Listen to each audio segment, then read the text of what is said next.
Hi everyone, my name's Meg and I'm the curatorial manager on the Our Town Hall project. And part of my role is to care for the heritage collection in the town hall. That includes oil paintings, sculptures, a massive silver collection, and what you're all here today to hear about, which is the furniture.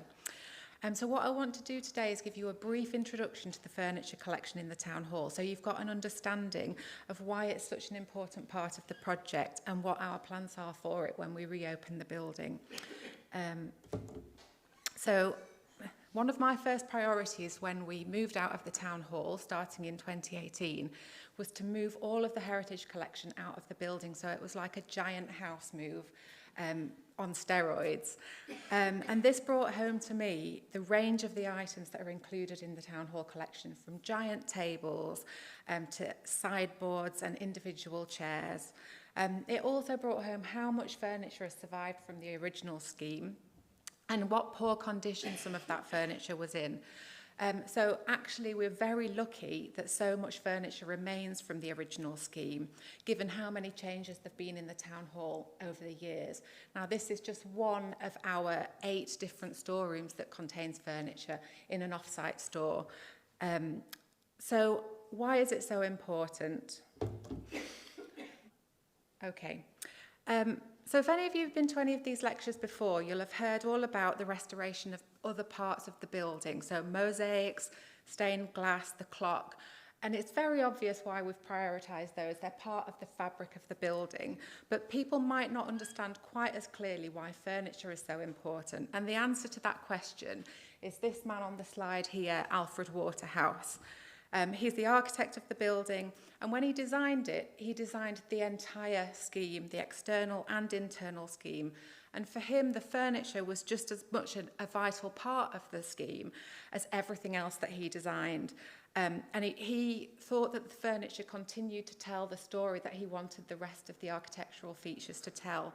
Now we're very lucky to have this drawing by Alfred Waterhouse. It's part of the RIBA, Royal Institute of British Architects archive, which is held at the V&A. And I'll use a few more of those drawings throughout the talk. So the furniture was an intrinsic part of Alfred Waterhouse's design and not just an afterthought. So I don't know how clearly you can see this, but I put this collection of images together to show the level of scrutiny that Alfred Waterhouse put into every element of the furniture design.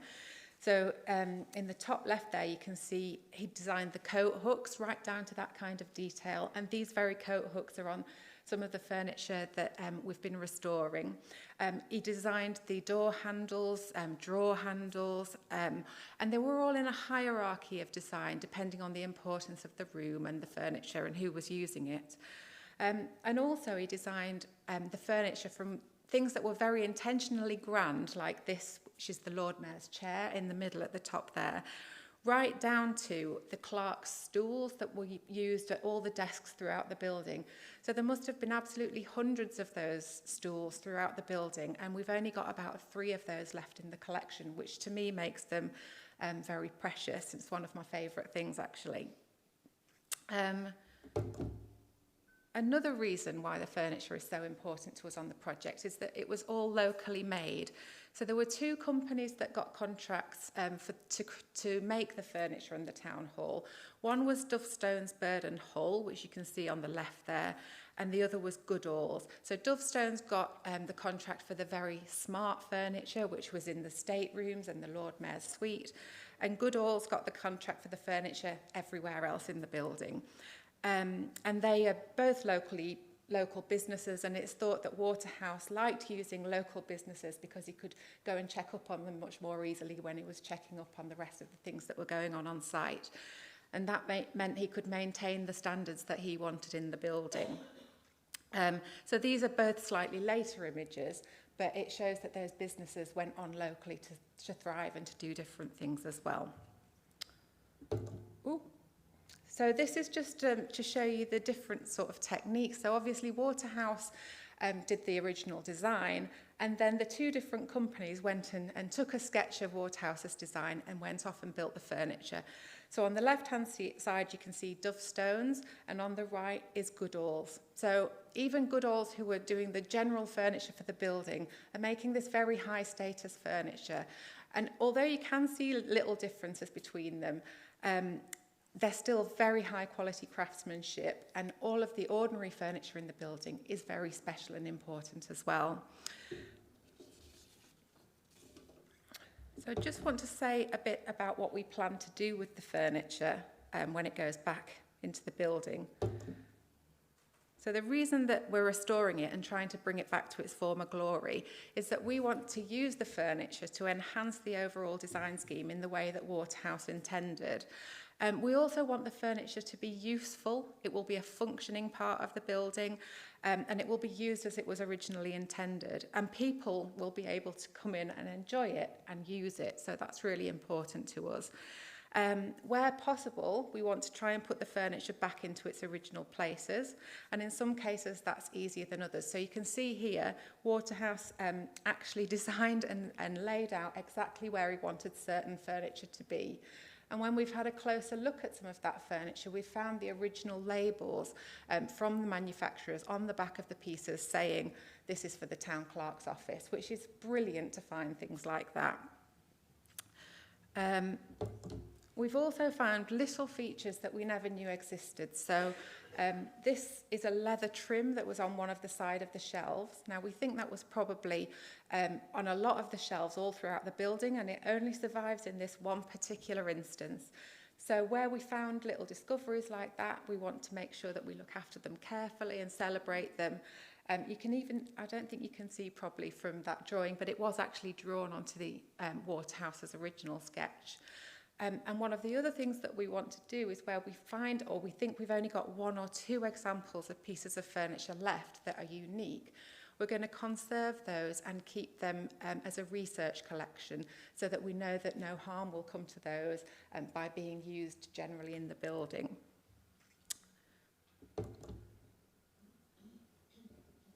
So this is just to give you a little idea of what kind of condition some of the furniture is in.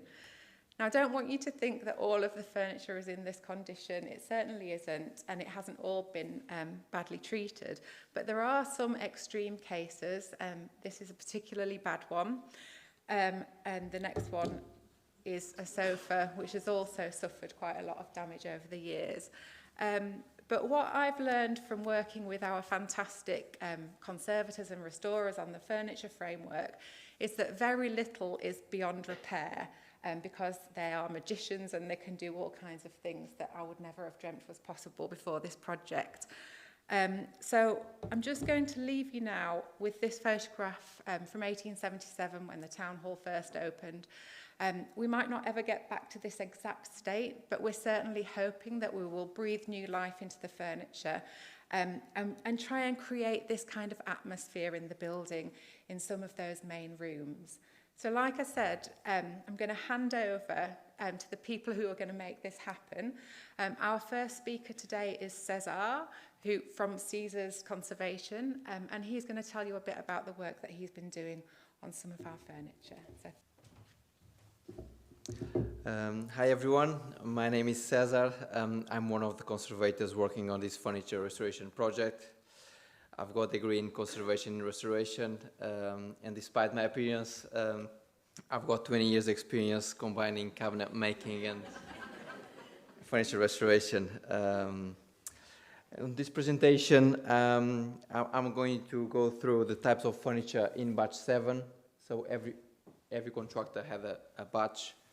I got batch 7, and basically I'm going to talk about all the furniture in batch 7. I'm going to give a bit of introduction about types of damages, probably a bit boring, but it might be interesting in the end. And finally, I'm just going to give the examples, show how we restored some of the damage we found.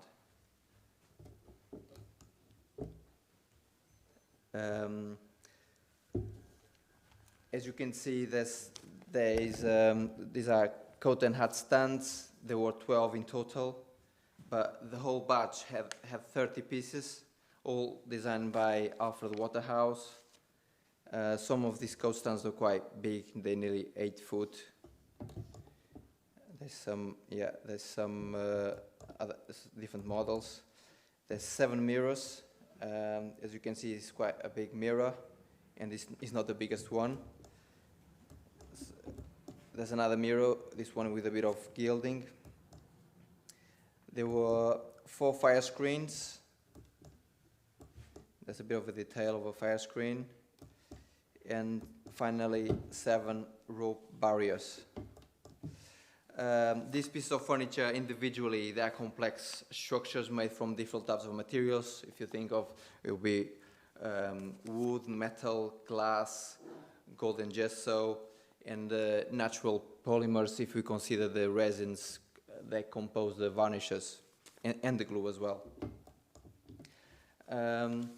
This is, as a restoration procedure, we always look at the damage first, and then we look at, we identify the cause of the damage, and we follow to the best treatment, and to prevent the damage to reoccur again, we give a post-treatment advice. For example, if we all look at this image, just an example, we can all see abrasion there, and the cause would be the use of the piece. If we think of it, it would be walking sticks and umbrellas going in and out, and they would definitely cause some abrasion. From assessing the damage and the cause, we can evaluate the options and address the problem with a suitable treatment. In this case, would be just revarnish, and that would be as good as new. And finally, as a post-treatment advice, we would recommend wax polishing, and that would depend on the traffic of the piece. If it was used constantly, we would advise the wax polishing to be more often. And this would be a restoration approach. If we think in a different way, for example, let's imagine this piece belonged for a very important person, and it would go in a museum, and the client wanted to keep that damage as a feature. In that case, we'd probably just conserve the damage as it was, and we just advise in mitigating further damage. There would be more preventive conservation. Yeah. There are 4 types of damages: the physical damage, chemical damage, biological damage, and damage that affect the value. And they're always caused by agents of degradation. For example, physical damage caused by handling, the cause would be a physical force. If you think of it, if you mishandle something, if you scratch it, there will be a physical force caused by handling. Another physical damage, it happens a lot in wood, is the environment. As the wood expands, if it's a damp environment, it will contract. If it's a hot and dry environment, and that can cause fractures or other distress to the timber. As a chemical damage, for example, radiation, if we think of fading or other types of damages caused by radiation, light or heat, we call the chemical damage. Biological damage, we all familiar with, like woodworm, and it will be caused by pest. And finally, it's just damage that is caused by, that would affect the value of the damage. It can be caused by negligence. Here is the first example I'm giving about physical damage caused by handling. As you can see, there's a tenon broken there, and there's also loose joints, and the cause would be mishandling. It was a physical force. I must say, originally, Below the umbrella rack, it had some iron brackets, which they've been lost and made the piece more vulnerable. So, as our assessment, this piece was in high risk of further damage. We installed some interim brackets before any handling or transport, and as evaluation, urgent restoration work was needed to avoid any further damage and risk of losing elements. And also we made some new brackets. So, as a treatment methodology, first we dismantle all the loose joints. As you can see in the first picture, there's the broken tenon, which was replaced by a floating tenon. Drill a hole, put another tenon there. The piece was assembled in the original manner, which was with locking wedges on the back. And at the end, you can see the reproduction of 9 iron brackets at the end. Copies from originals. So as a post-treatment recommendations, it's just common sense, but we still need to say it. We just avoid handling from the umbrella rack, basically, and monitor the condition of those brackets, because actually those brackets, they are a structural element, and if something happens to them, they would make the rest of the piece more vulnerable. Just another example. This is a rope barrier, and you can see it's in 2 pieces. It's got a fracture right on the base. The cause of this fracture is incorrect relative humidity and temperature. So what happens here? Probably it was movements on the wood, probably got too dry, and that caused a fracture.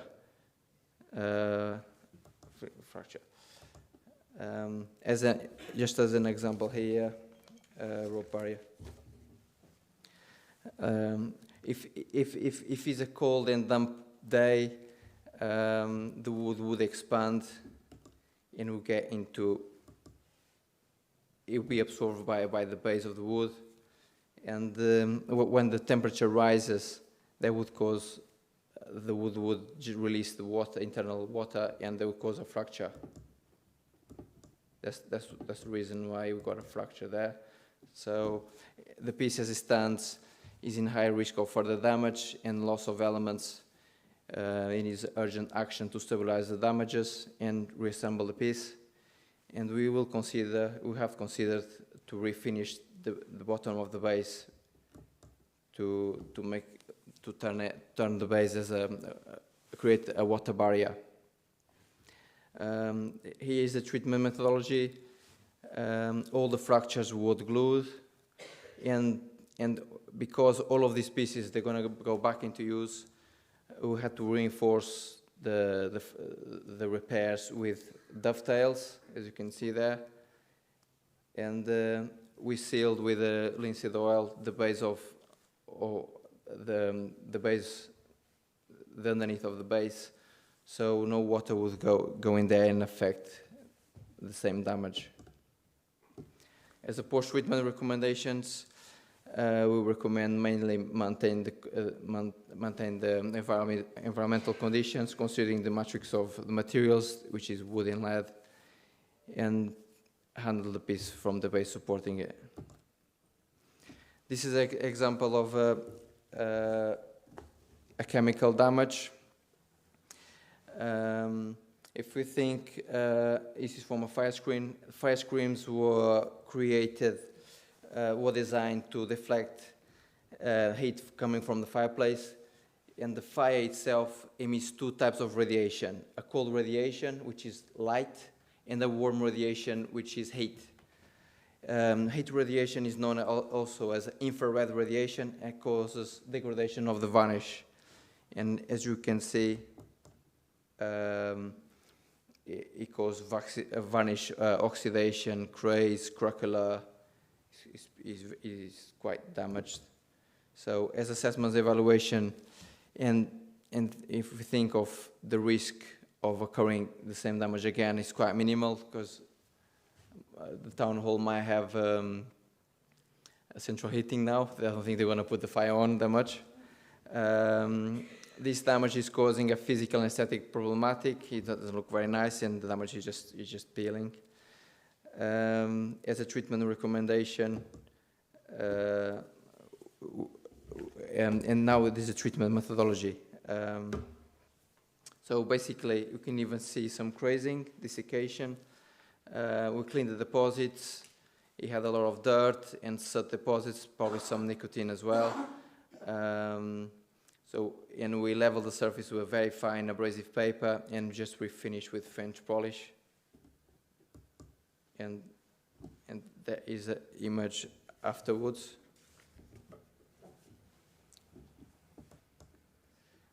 Just an example of biological damage. We're all familiar again with the woodworm. We had signs of woodworm, but there was no sign of current activity. But as a prevention, we just applied some woodworm treatment, and we cleaned the back as well. And as a post-treatment recommendation, we always advise to keep the environmental conditions, because a biological activity is always related with high humidity, ventilation, and lack of light. So as long as those conditions are not favorable, there will be no problem.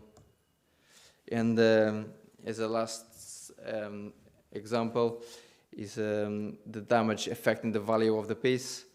This type of damage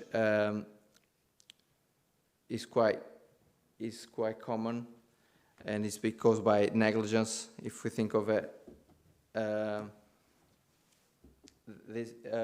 it was applied some varnish over the original as part of restorations, past restorations, and that went a bit wrong. And we use this type of intervention is quite common in the past, as furniture treatments were done by maintenance staff and not by professionals. If you think of it, conservators and restorers, there wasn't such thing in the past. It's quite a new profession, and the risk of this damage to occur again is quite low, because this mirror is integrated in a collection managed by a qualified team, and also the treatment is needed just to bring the piece back. And this is I can show those pictures. Just show exams and analysis we use to identify the over varnish. We use raking light, where you can see air bubbles, and we also use UV light to identify the extension of the coating. And as you can see on the UV, with UV light, they miss a bit of the surface, and you can see the drips as well. As a treatment methodology, we use solvent tests to establish a cleaning system. Use different solvents, but acetone, it was the best one to remove the over varnish. So we removed the target layer that was over varnish, to preserving as much as possible of the original finish, and we recoated with French polishing, and we use a wax polish just to complete the finish. As a post-treatment recommendation, it's just to maintain the regular maintenance by a conservator restorer.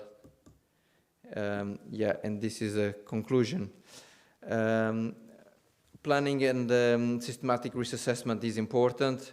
As professionals, it is important to have a good understanding of material science, and also be able to use a variety of skills to deliver the appropriate treatments. We use woodwork. It was involved in this restoration, woodwork, French polishing, gilding, also metal work. We also is a good understanding of the damage is key to evaluate our options when it comes to treatment. And our job as conservatory restorers is to preserve and restore the objects. However, client requirements may have influence how the objects are restored. And if we go back to the slide where I showed the difference between conservation and restoration, that is all down to the client requirements. And just to finalize, preventive conservation recommendations is just an extension of our work from the treatment. So, yeah, thank you. Thank you. Thank you, Cesar. Next, ladies and gentlemen, I'm going to invite Henry to come and join us. Henry is from Hatfields Restoration. Good afternoon. Our company, Hatfields, was first founded in 1834 and is one of the oldest companies restoring furniture in existence. We were originally founded to create mounts, bronze ormolu mounts for various institutions such as the Wallace Collection, restoring the Viennese furniture pieces. It even got to be so successful that the Louvre in Paris enabled the craftsmen to have an apartment in the museum so that the London team could live on site. I rather wish that was the case with Manchester. We have done many trips up here as part of this project, and it has not always been good with traffic, and it is seldom good with trains. We still have thousands of old castings of mounts from all periods of furniture in our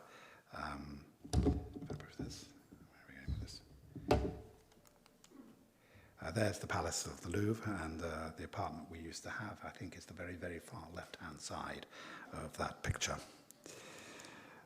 And here, castings of mounts for all periods of furniture from the 19th century when we originally were founded, and we have even earlier pieces, some of which I have brought up here, some nails from the 18th century, hand-turned screws. Because of this history, we have this great resource, and not only in metal mounts, but also in timbers. We have many old timbers from the 18th and 19th century that were popular during the height of our empire. And some of these were too heavily harvested during the 19th century, and as a result became greatly endangered. So whether it's Suetenia mahogany from West India or Dalbergia nigra, Brazilian rosewood, you cannot get that today. It is illegal to harvest it. But we do have small pieces we are able to restore using period woods, which basically enable us to conserve in a way that is rare in today's worlds. Here with Manchester, we are working mostly with oak. It's a domestic timber, of course, because that is what Waterhouse would have wanted. He was using domestic craftsmen, domestic design his own, and domestic timber. And in this way, he followed very much the principles governing the rebuilding of the Houses of Parliament in Westminster, where Pugin had exactly the same philosophy, that the building and its contents had to be of one aesthetic, and that one aesthetic should be the designer, the architect's overall plan and mission. Many of the stains and colours we use are individually made for each project, and our team have long experience of working with the 19th century furniture, particularly with the oak, because we have been fortunate enough to work on the recent renovation plans of the Palace of Westminster, recently completing the interiors of Speaker's House. Much of our restoration is for smaller individual projects, and although some of these are slightly more challenging than others, such as this mirror, as you can see, we undertake both large and small commissions. As César had noted, there are many different philosophies concerning conservation and restoration, both here in England and internationally. The French take a piece of furniture and they will take that surface of that piece of furniture right back to the very, very bare wood lacquer, removing everything and then rebuilding so that you have the original finish. The English think slightly differently. We will clean back the renovated surfaces, those areas which are not period, to try to get to that period surface and then preserve, conserve, and stabilize that. The Americans tend to have in furniture a completely different ethos, which is slightly surprising considering when you look at their built environment, which is slightly less well conserved. They preserve the cobwebs. One way of looking at it is to take a chair, for instance. If a chair has a woodworm and a broken leg. The Americans, and as César was pointing out, many institutions, museums, galleries, would kill the woodworm because that is continuing deteriorating damage. You stabilize the piece, and that broken leg is part of its history. However, as César was also saying, many of our patrons actually want to be able to use the chair. And you can't use a chair with 3 legs. We will therefore take that chair, dowel the central leg, and then cement or glue, adhere that joint back using the central tenon that we have produced as a strengthening rod. But everything that you see around the outside of that chair is the original. Now that is time-consuming, difficult, and you need to be highly trained. The easiest way of doing it is to renovate.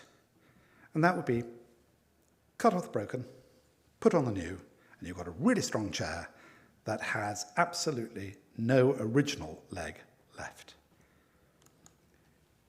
We have one cartoon in our workshops which slightly goes to that point.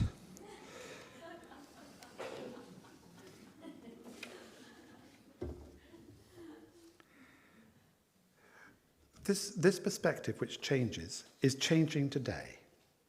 Now today we are much more technically minded than ever we were.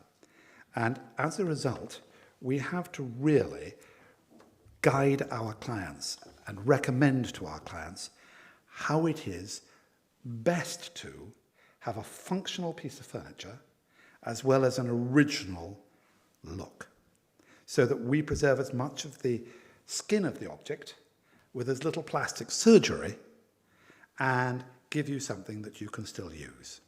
And this is a remit that our town hall has made very clear. Some pieces of furniture have to be functional again. Other pieces of furniture are to be conserved as exemplar objects.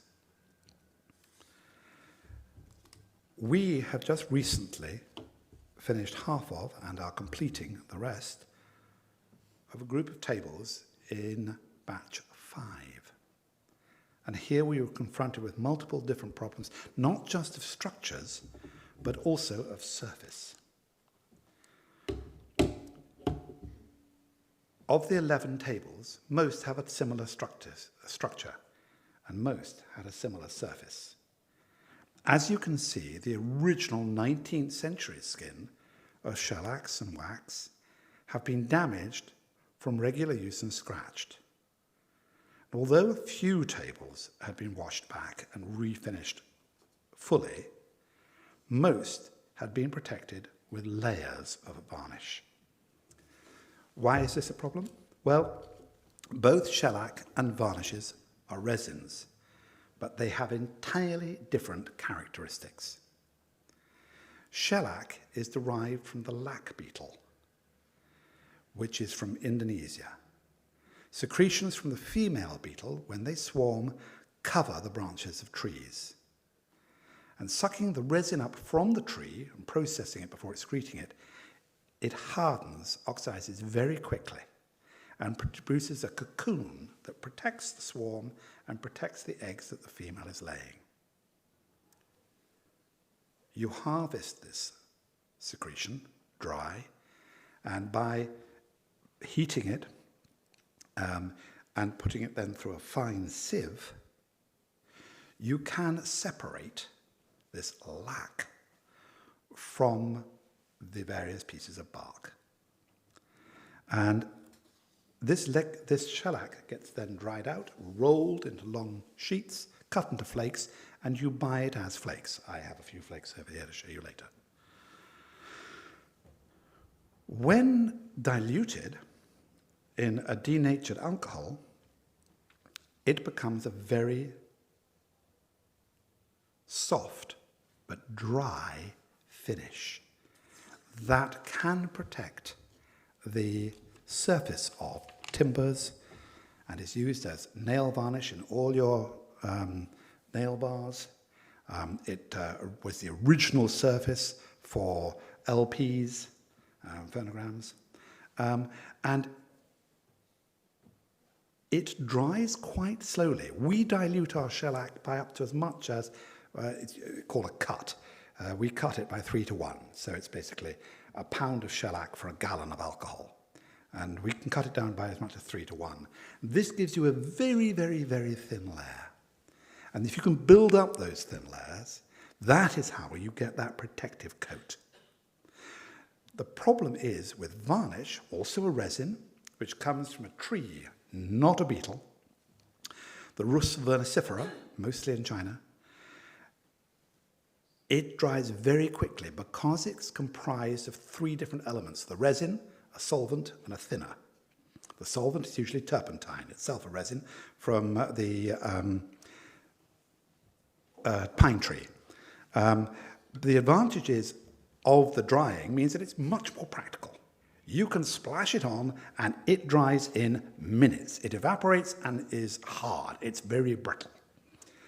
And as it cures, that solid surface is also increased by the addition of oils, whether linseed or walnut, to provide a very glossy surface. Here with this group of tables, as you can see from the image, we have about 14 layers of varnish applied since probably the war, maybe since the First World War, but certainly the 20th century. It is absolutely coated. And it has compromised the layer of shellac which is underneath. You can see this, by the way, that the scratching on the leg there has gone slightly white. So what would have happened in the past is a maintenance crew would have come along and just put on another layer of varnish, and you'd have had a lovely looking table again. And all the people would have thought bright and glossy and no problem at all. But you don't see any of the timber. And it begins to raise the grain of the timber, as you can see from the right-hand picture here, by having this continuous application of new coats and layers. The worst and the most obvious, which always entertained us greatly, are the feet of these tables. So these tables were sitting on the ground. They got washed where the floor got washed. They got lots of dirt. And then along came the maintenance crew, and it was all scratched and dirty. They painted over all the dirt. And you can see years of dust there. We have not chemically analysed it, but I'll guarantee you that that is 40 or 50 years, maybe more, 60, 70 years of dirt and dust really sealed into these table legs. The problem is, it's a little like ice on water. It dries so hard that it doesn't adhere to the surface underneath. And you can see here these little areas where it's gone all the way through and you've got bare timber beneath. It doesn't, the flexible shellac doesn't actually stick to the hard varnish or vice versa. Therefore, any scratch or knock removes the varnish entirely and you have to come along and, re-varnish it. We had to take that varnish off. And you can see how thick it was. and without compromising the table surface underneath. And suddenly, revealed is this absolutely exceptionally good. I mean, really, so we were knocked back by it. We didn't realize it was going to be as good until we started this work. The parquetry. This quarter sawn oak laid out in this very complex pattern with all these incredibly rich medullary rays are what Waterhouse wanted, is what showed off why English oak has better grain and richer figuring than French or continental oak. And it does, and you can see it. The quality of the sawn oak is, as I say, unbelievable. And we used a chemical, which is not available to the public, which is called Paramose. Now, this is a very, very strong penetrating, basically it's a stripper. But the great thing it does is it does not penetrate the timber. It does not penetrate the shellac. It'll take the varnish away, and then it benefits from this very, very low evaporation, so you don't have to have heavy scraping, and you don't have to clean it off with water. And one of the problems with oak is that it's a very acid timber. You put water on oak, and it'll go black. So you cannot wash oak. It's so acid, actually, that you cannot, must not, use the leaves of an oak in mulch or compost. It's a very, very acid timber. And you can see here how in some areas we've had to inlay where there were splits, but in other areas we've left the split and we've been able to fill it naturally with the shellac when we've come to polishing. Here again, you can see where there are big, deep scours in the timber, and you can see the dark varnish having penetrated that wood so that it's completely scarred it. This you can get rid of, but it's quite a detailed operation where you honestly apply a very, very hot, steam very directly to there, and then you evaporate it immediately. If you leave it on too long, you've got that black. But the steam gets into the grain of the wood, can swell that grain, and you end up with a much less marked surface, and you've got rid of all that varnish and oxidation. If you don't do it immediately, you've lost the point of the conservation. Here again, going back to the legs, which we are entertained by and slightly concerned about, you can see this starburst cracking. And that is because the legs have been wet. You wash the floor, you get damp on the legs get wet, and then they crack up the seams of the block of timber. This is a whole, basically, trunk, so to speak.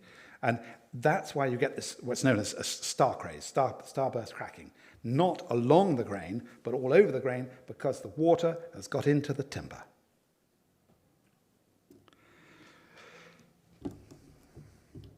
Here, there were areas that were missing, as you can see, and we have been able to cut and carve from English oak, old English oak, in our stores, a matching grain to the pieces that were used by the Goodall, by Waterhouse's chosen cabinet makers in the 19th century.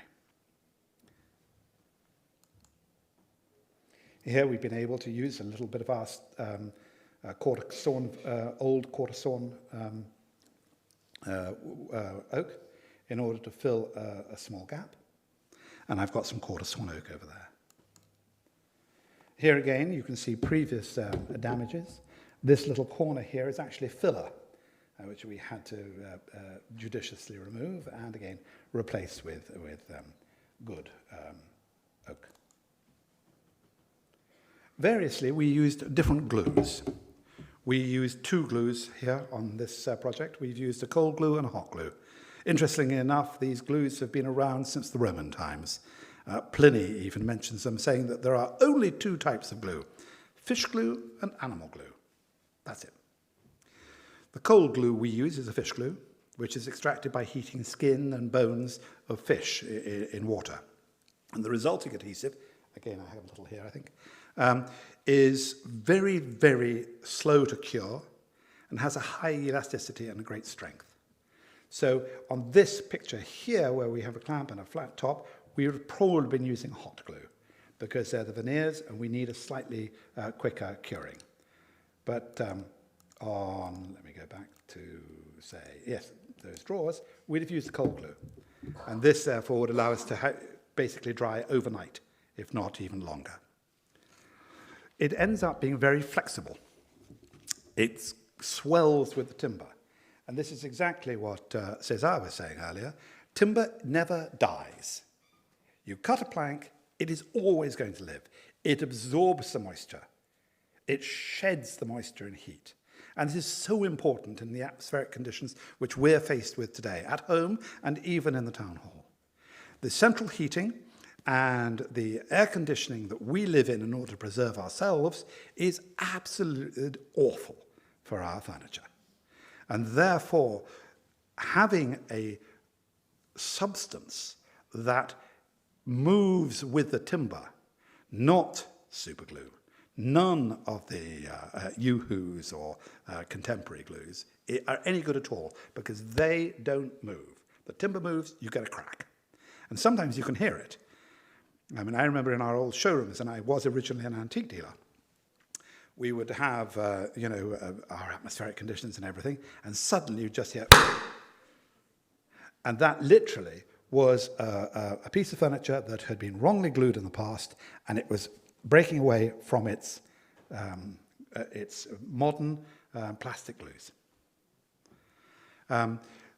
So you've got to remember this, and so we all the time, when we're working, will use glues that and materials that work best with the timber. And so if you're looking here at the leg with its tenons, that is all cold fish glue. This table was in a really poor state with none of the drawers fitting and one leg completely broken away. We were able to get all the drawers back. We had to refinish them, so we had to take little shavings, honestly, and you can see the shavings here on the right hand on my screen, where we were able to slide them in so that they actually functioned. There we are making the top of the leg, so it fitted into its joints there.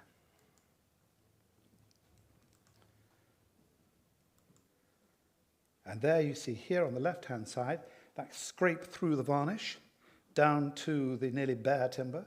That is actually, a very bad photograph, but that is actually what was happening all over in many different areas. And here in our finishing shop, we have the complete layers of all the dark timber before we started it. And here it is, and you can see how we've got back to the base layer, but we're not now going to kind of completely bleach or blanch the timber. You need that natural color. But you can see how all the varnish has kind of coagulated in the corners. And there we are, building it back up again with shellac.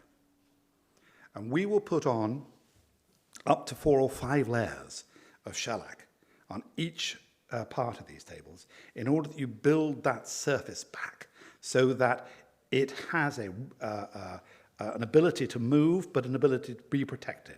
Remember, the shellac dries slowly, and therefore it doesn't have that kind of brittleness that the varnish does. And once we have got the shellac on, what we don't like in England, and we don't like at Hatfields, is the French finish. And so what we will do now is we will wash that back, and then we will apply a wax to it. English beeswax, and we have our own beeswax, and we have a slightly harder wax that we mix as well.